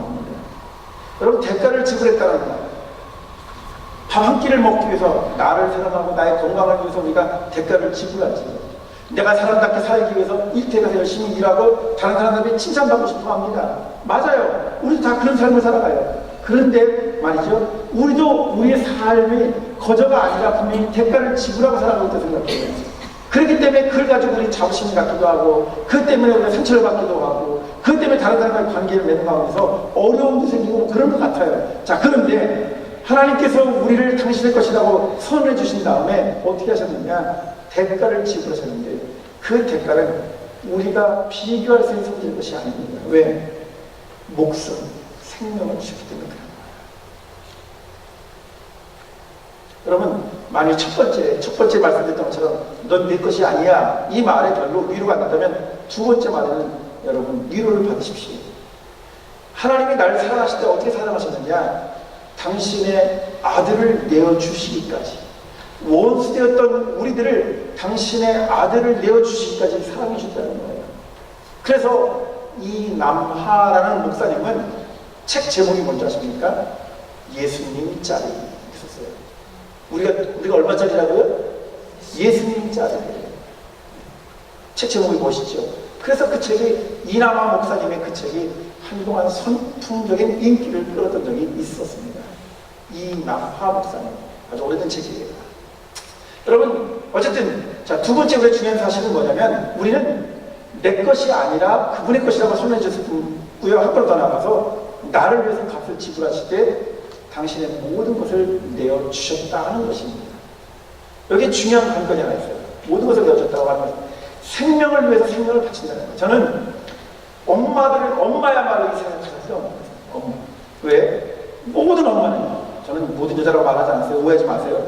모든 엄마는 아이를 출산하는 그 순간 짧지만 죽음의 문턱을 들었습니다. 제가 첫째 날짜는 몰랐어요. 첫째 날짜는 제가 결혼하고 2달 만에 헤어져서 독일 가서 집사람이 허니문 베이비가 생겼어요. 옆에 없으니까 공주처럼 대우해주지 않았을 뿐만 아니라 어떻게 어려운지 제가 전혀 몰랐습니다. 솔직히 말씀드리면 제 공부하는 것도 힘들어서 남 신경 쓸 때 그런 겨를이 없었어. 어쨌거나 아이를 나갖고 와서 그래서 그냥 지금도 제가 조금만 잘못하면 당신 해준 게 뭐 있어. 그래서 제가 그냥 아무 말도 못해요. 그런데 독일에서 이제 터울이 좀 지나서 둘째 아이를 낳게 됐는데 말이죠. 첫째 낳고 둘째 낳을 때는 보통 쉽게 난다고 그러는데 좀 터울이 떠나서 그런지 둘째 낳을 때 산통도 오래 갔고 말이죠. 추운 겨울이었습니다. 12월 12일 날. 눈발도 내리고 그러는데 아파요. 그래서 대포를 내리고 그러면은 의사 선생님이 아니래. 뭘 보고 아니라는지 모르는 사람들은 아니라니까 어떡하겠어요. 저는 뭐 볼 수도 없고 알지도 못하고. 그럼 도로 데리고 올라가 기숙사로. 그럼 또 올라가다가 또 아프다고 그래. 그럼 저는 그냥 할 수 없어요. 또 데리고 내려와. 그러면 그 의사 딱 뭔가를 봐. 보기는 보고 난 다음에 아직도 아니래요. 그렇게 몇 차례를 하고 도저히 제가 왔다 갔다 하고 힘들고 자신이 없어서 제발 이 병원에서 대기하게 해주십시오. 그래서 별걸 다 했어. 그네도 태워보고요. 그 바트, 물속에 들어가서 이런 것도 해보고 그러다가 이제 새벽에쯤 됐는데 막 간호사가 어떤 이제 뭐 때가 됐다고 그러는 것 같아요. 그러니까 이제 거기서 쪽잠을 자는 의사가 나오면서 승질을 부리면서 나오더라고요. 승질을 부리면서 의사가 왜 하필 지금 나와. 근데 그걸 듣기는 저는 얼마나 기분 나쁘겠어요. 그들이 이 의사가 하여튼이나 저도 그 얘기를 기분 나빠 죽겠는데 말이죠. 저를 보고 당신 욕을 해. 그들이 아내를 저를 보고 뒤에서 안아내는 거예요. 저는 내가 돈 내는 게 지가 나야지 왜 날 화나라고 제가 그렇게 생각했어요. 근데 의사가 시킨 데는 어떻게 하겠어요. 제가 집사람을 이렇게 엉거주치만 제가 뒤에서 안았어요. 집사람이 딱 아이를 낳는데 말이죠. 딱 낳는 순간에 아이가 엄마 뱃속으로 딱 빠져나오는 순간 아주 찰나입니다. 집사람 정신을 딱 잃어요. 그때 알았어요. 생명은 거저가 아니라 생명과 맞바꾸는 것이다. 그렇게 난 새끼들이 말이죠. 석세기 때마다 저 새끼를 위해서 내가 이런 생각이 들긴 하지만 여러분 잘 들으십시오. 제가 말씀드린 것은 모든 기독교인들은 거저되는 게 아니에요. 예수 그리스도의 보혈로 새로운 존재입니다. 그래서 기독교인들은 거듭남, 리버스라고 합니다. 중생, 새로운 존재가 거듭나는 것이죠. 아멘이십니까? 이런 과정이 두 번째 단계에 필요한 거예요. 여러분 이 단계를 밟지 않고 교회를 자동적으로 다녔다고 생각하시면 정말 말씀입니다. 혹시 여기가 오래된 교회니까 오래된 교회가 좀 특징이 있잖아요. 그렇죠? 오래된 교회는 어떤 특징이 있습니까? 입만 열면 전통을 이야기한다는 그 특징이 있어요. 그렇죠? 이런 얘기 해도 되나? 용서해 주실 거죠? 네. 용서 안 해주시면 내일 뭘 봐요? 새벽에. 다 이해해 주실 거죠? 아니 제가 오래된 교회 가서 집회를 해봐도 알아요.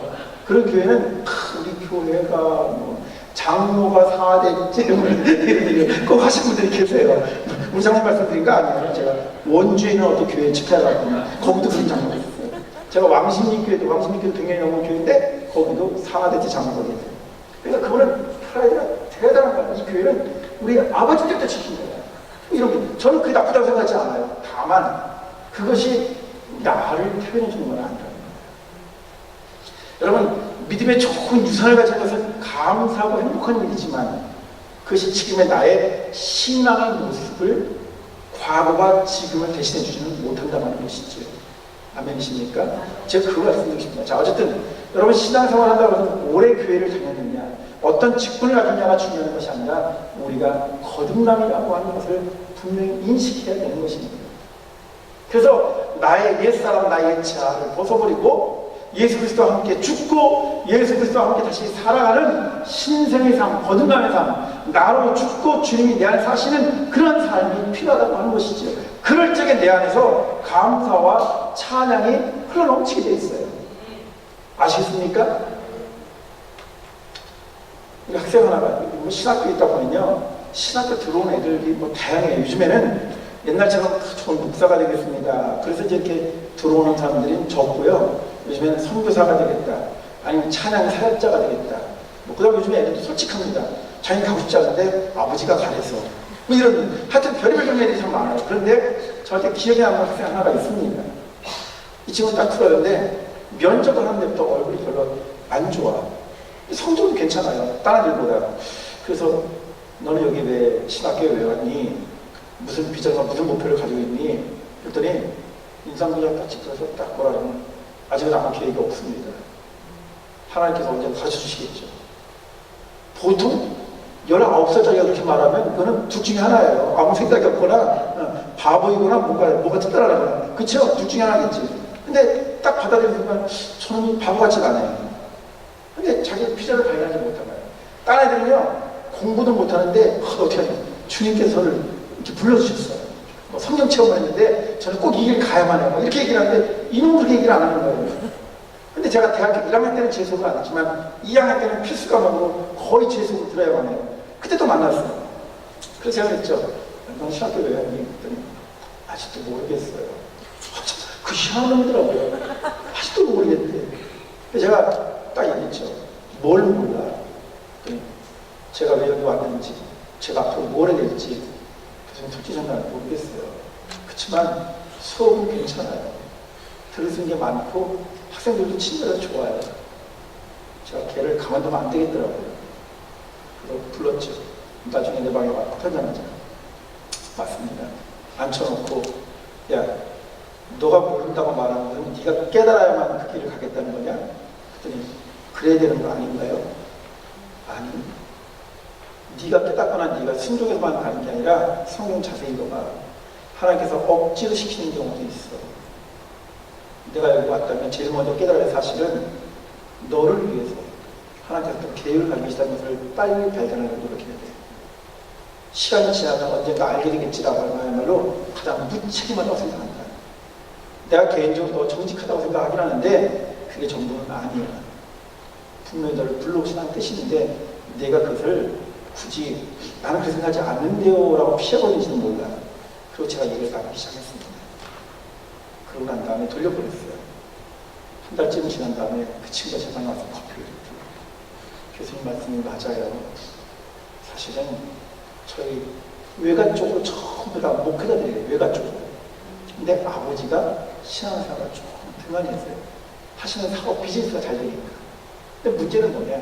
지금 넉넉하고 뭐 과외도 많이 시켜서 공부 좀 하고 있는데 엄마하고 아버지 사이가 안 좋은 거예요. 그러니까 엄마는 외가 쪽에 전부 다 목회자들이 많으니까 자기가 목회자가 됐으면 좋겠다. 이렇게 얘기해요. 아버지는 사내 새끼가 무슨 목사냐. 아버지 내가 자 비즈니스 잘 되고 있으니까 물려줄게. 근데 엄마랑 아버지 사이가 안 좋아. 근데 얘가 그 가운데 끼어서 이러지도 저러지도 못하고 자기가 원하고 가고 싶었던 대학은 떨어지고 감신노를 성적보다는 훨씬 좋고 그런 애가 온 거예요. 근데 그렇게 왔으니까 엄밀하게 말하면 자기가 뭘 결정하거나 자기가 뭘 판단해서 온 것이 아니라고 생각하고 그걸 부인하는 거예요. 거부하는 거예요. 거부하는 거. 그래서 그 아이가 저를 한 달 전쯤 만나서 제 얘기를 듣고 난 다음에 성경을 다시 펼쳐 읽는데 하나님이 자기를 사랑하고 계신다는 것이 자꾸 읽혀지기 시작합니다. 아멘. 자기 하나님 나를 사랑하고 계신다는 그 본문이 자꾸 눈에 밟히고 들어오더래요. 그 순간 그래 내가 마음을 고쳐먹자. 그냥 수업 들을만 하고 애들 괜찮아 그냥 졸업이나 하자 이렇게 갈 것이 아니라 지금이라도 더 늦지 않게 내가 이 길을 가야지. 그러면서 저한테 와서 교수님 저 뭐 공부하면 좋을지 모르겠는데 좀 도와주세요. 제 대학원 잘 다니고 있는 학생입니다. 여러분 제가 왜 이 말씀을 드리냐면요. 하나님이 나를 사랑하신다는 것이 내가 이렇게 눈에 보여야 돼요. 내가 자꾸 말씀을 드린 데가 이게 귀에 읽혀져야 돼요. 그것이 가슴으로 느껴져야 돼요. 이러한 단계에 들어가야만 주님이 십자가에서 나를 흘리신 예수 그리스도의 보혈이 나하고 관계가 형성되는 겁니다.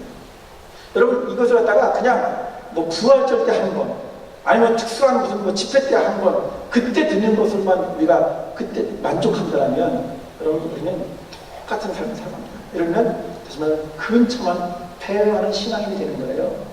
교회에 발을 들여놓지만 그저 교회에 둥글둥글 돌아다니는 그런 교회입니다. 그런 사람들 많아요. 우리 주변에. 그럼 그 사람들 아무 필요가 없어요. 소용없어요. 무슨 말인지 아시겠습니까? 발에 불을 들여놓기 전까지는 빙글빙글 아무리 많이 돌아도 교회에서 배회하고 교회에 대한 내용도 많이 알고 있고 성경에 주소드린 이야기도 많고 아무리 그래도 주님이 주님 안에 여러분 발을 들여놓기 전까지는 아무것도 아닙니다.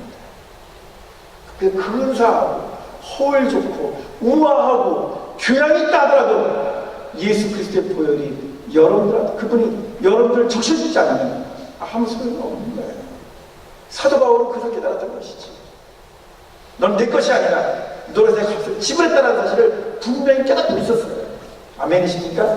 그렇기 때문에 사도 바울은 우리에게 말해주겠지. 예수 그리스도의 보혈로 내가 새로운 존재가 됐다는 사실. 이렇게 하기까지 살아가는 이유가 있어요. 그게 세 번째 겁니다. 제가 좀 시간 압축할게요. 세 번째는 그래서 뭐라고 해요? 너희 몸으로 하나님께 영광을 돌리라. 너희 몸은 성령이 거하는 전이지 않느냐.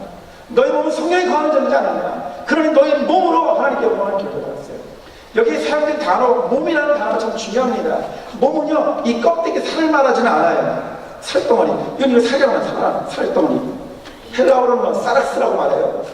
이런 살덩어리를 말하는 건 아니에요. 그렇다고 해서 몸이라고 하는 것은 어떤 학자들이 말하는 것처럼 무슨 혼, 정신 이렇게 말하지 않습니다. 천만의 말씀.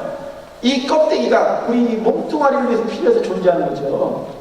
실제로 이 몸을 말하는 거예요. 바디를 말하는 거라고요. 내 몸으로 하나님께 영광을 돌리라는 거예요. 무슨 말인지 아시겠습니까? 너희 몸으로 하나님께 영광을 돌리라고 봤을 때 껍데기, 살덩어리, 살코기를 말하는 것은 아니지만 이러한 모든 것들을 다 갖고 있는 이 몸, 실제적인 몸, 그 몸 그 자체를 가지고 하는 거예요. 정신이나 사상이나 어떤 이념이나 어떤 영적인 것, 그것만 가지고 하나님께 영광을 돌리는 게 아니라 실제는 나의 몸으로 하나님께 영광을 돌리는 거예요. 성경은 가르쳐주고 있거든요. 교회란 뭐냐? 하나님의 백성이고 그리스도의 몸이고 성령의 전이라고 말했어요. 그렇다면 그 얘기는 무슨 얘기입니까? 성령께서 내 안에 거주하신다는 것이죠. 나는 그리스도의 머리 대신 그리스도의 지체의 일부가 된다는 것이고, 그리고 이 땅에 살아가고 있지만 이 땅에 속한 사람이 아니라 하늘의 시민권을 가진 하나님의 백성이고 자녀라는 거예요. 그게 바로 교회의 모습이라는 말입니다. 이 사실을 알고 계신다면 너의 몸으로 하나님께 영광을 돌리라고 말했을 때 뭐냐? 우리 삶이 곧 하나님을 향한 거룩한 도구일 수 있다 그 말입니다. 여러분, 그 세계적인 첼리스트 파블로 카잘스라는 사람이 있습니다. 아시죠? 파블로 카잘스는 첼로의 연주자였어요. 그가 첼로를 좋아했던 이유는 뭔지 아십니까? 첼로가 내는 소리가 인간과 가장 흡사하기 때문이다 그랬어요. 저는 그 말을 들을 때 무슨 말인지 잘 이해 못했어요. 첼로가 내는 소리가 무슨 뭐 인간과 가장 흡사하기 때문에 그렇다? 전 잘 몰라요. 음악 전문가가 아니기 때문에. 그러나 그 다음 얘기는 알 수 있습니다. 어떤 사람이 가지고 있는 재능이라든지 기술은 그것이 전부가 아니다. 그것은 사람을 섬기고 기쁘게 하기 위한 거룩한 수단이다 그랬습니다. 그렇다면 그는 악기를 연주하는 것이 아니라 그 악기 앞에 서 있는 사람을 향한 서비스라고 생각합니다. 참 좋은 음악가였던 것이죠. 내가 가지고 있는 이 재능, 내가 가지고 있는 지식, 내가 가지고 있는 재물, 이런 것을 가지고 내가 어떤 사람인가 라고 하는 것을 드러내는 것은 고작해 자기 재능이라든지 자기가 가지고 있는 그거 드러내는 것에 불과한 존재라는 거예요. 그것은 첼로만도 못한 존재이지요. 그런데 그 첼로를 통해서 다른 사람을 기쁘게 하고 섬길 수 있는 거룩한 도구라는 것을 깨달았던 파블로 카잘스의 얘기를 우리가 경청한다면 하나님께서 해주셨던 말씀이 더 중요한 말씀 아닙니까? 너희 몸으로 그런즉 너희 몸으로 하나님께 영광을 돌리라고 말했을 때 그 말은 우리같이 연약한 자, 허물 많고 상처 투성이 있고 열등감으로 가득 밀려 있고 언제나 이 땅에 살아가는 동안은 그저 이방인에 불과한 우리들을 통해서 하나님 당신 나라를 세워가시기를 원하시고 당신 나라를 거룩한 도구로 쓰시기를 원하신다는 것이죠. 여러분, 그게 바로 그리스도인의 정체성입니다. 그리스도인은 하나님의 형상대로 지음받은 존재예요. 모든 하나님께로부터 난 자마다 세상을 이기느니라라고 말씀했던 요한일서 기자의 말씀을 생각해 본다면, 여러분, 기독교인들이 기독교인 되어야만, 기독교인들이 빨리 처리들어야만 저는 이 추억 더러운 세상을 놀라우게 변화시키라고 믿습니다. 역사가 오래된 것은 정말 자랑스러운 일이에요. 왜? 이 교회를 통해서 훌륭한 믿음의 행위들이 고백되어졌고 이 교회를 통해서 많은 신앙들이 배출되었기 때문에 오랜 역사는 분명히 자랑할 만한 것입니다. 그런데 그 오랜 역사가 과거에 있게 하자는 방법, 즉 그 오랜 역사가 지금 현재형이 되기 위해서는 여러분 한 사람 한 사람이 그리스도인의 정체성을 분명히 갖고 출발할 것입니다. 우리를 부르짖으신 것입니다. 우리를 통해서 행하시도록 하시는 하나님의 약속은 무엇입니까? 이것을 여러분 깨달을 때 저는 이 교수를 통해서 하나님께 놀랍게 역사하실 줄 믿습니다. 그러면 이 일을 위해서 우리는 어떻게 하면 좋을까요? 마지막입니다. 말씀과 기도로 무장하십시오. 저는 새로운 것을 이야기하고 싶지 않습니다. 말씀과 기도하시는 겁니다. 여러분 이것처럼 답답한 말이 없어요. 말씀 모르는 사람이 어디 있고 기도 모르는 사람이 어디 있어요? 그렇죠? 기도 안 하는 사람이 어디 있으며 말씀 안 보는 사람이 어디 있습니까? 그런데 말이죠, 말씀 보고 기도하라는 말에는 깊은 의미가 담겨져 있어요. 말씀을 본다는 말은 내가 성경을 읽는다는 뜻이 아닙니다. 반대죠. 말씀을 본다는 것은 성서가 나를 읽도록 하는 것입니다. 따라해 보실까요? 하나님의 말씀이 나를 읽게 하라. 내가 성경 보는 거 아니에요. 저는 그동안 그런 착각을 참 많이 했습니다. 내가 저기 가서 그렇게 어려운 신학 공부를 하고 학생들에게 가르치니까 저도 퀴즈도 많이 하고 말씀도 많이 보고 제가 인터프리테이션도 하고 하메너이틱도 하고 다 제가 한다고 생각했어요. 그런데 아닙니다. 그게 아니고요. 성경 앞에 서면 성경이 어느 순간 나를 읽고 있어요. 성경이 거울처럼 내 모습을 보여줍니다. 내 생각이 삐뚤어진 부분이 어딘지, 내 마음씨 왜곡된 부분이 어딘지, 내 행동에 그랬던 것들이 어딘지를 싹 비춰줘요. 그러면서 우리를 하나님의 거룩한 모습으로 자꾸 고쳐줍니다. 유학생 시절에 스투트가르트에서 제가 집회를 이제 하는데 청사가 있을 때는 제가 강의를 하는 게 아니라 저도 은혜 받으러 가는 거예요. 그런데 그 집회에 한국에서 시각 장애인들로 구성된 중창단을 이렇게 끌고 왔어요. 그 어떤 강성 목사님께서 시각장애인들, 이 시각장애인들을 한 사람 이렇게 데리고 나옵니다. 모르니까 세워놨는데, 자 보세요. 우리는 지금 제가 눈을 뜨고 있으니까 어떻게 하죠? 정면을 바라볼 수 있잖아요. 그렇죠? 제가 눈을 뜨고 있으면 정면을 바라보잖아요. 여러분들 어딘지. 근데 시각장애인들은 앞이 안 보이니까 정면을 못 바라보거든요. 거기 한 6명인가 7명 서 있었는데 처음부터 서 있는 위치가 달라. 근데 그 사람들은 자기가 지금 생각하기를 내가 보고 있는 곳이 정면이라고 생각하고 서 있겠죠. 이렇게. 그러니까 삐뚤빼뚤 섰단 말이에요. 그러니까 어떤 분이 얼른 올라가서 그분들 이렇게 각도를 틀어주더라고요. 그래서 정면을 향하게 만들어줬어요. 그때 제가 배운 게 하나 있었습니다. 아, 나는 지금 눈을 뜨고 나는 정면을 보고 있다고 생각하지만 하나님이 보시기에 나는 얼마나 또 뒤틀리고 또 삐뚤어져 있고 또 얼마나 왜곡돼서 살아가는가. 여러분 그렇게 살아가잖아요. 그렇게 살아가면서 상처 주잖아요. 나만 옳다고 생각하고 내가 기준이 된다고 생각하고 내가 더 잘 알고 있다고 생각하고 내가 더 부자라고 생각하고 내가 더 경험이 많다고 생각하고 그러면서 여러분 우리가 다른 사람을 자꾸 조정하고 컨트롤하려고 할 때가 얼마나 많습니까? 그런데 성령에 대해서는 그럴 수 없다는 거예요. 내가 성령을 내 멋대로 읽는 것이 아니라 성령이 나를 읽게 함으로써 나를 교정하게 나를 수정하게 나를 고치게 만들어줘. 아멘이십니까? 그 순간 나는 알게 됐죠.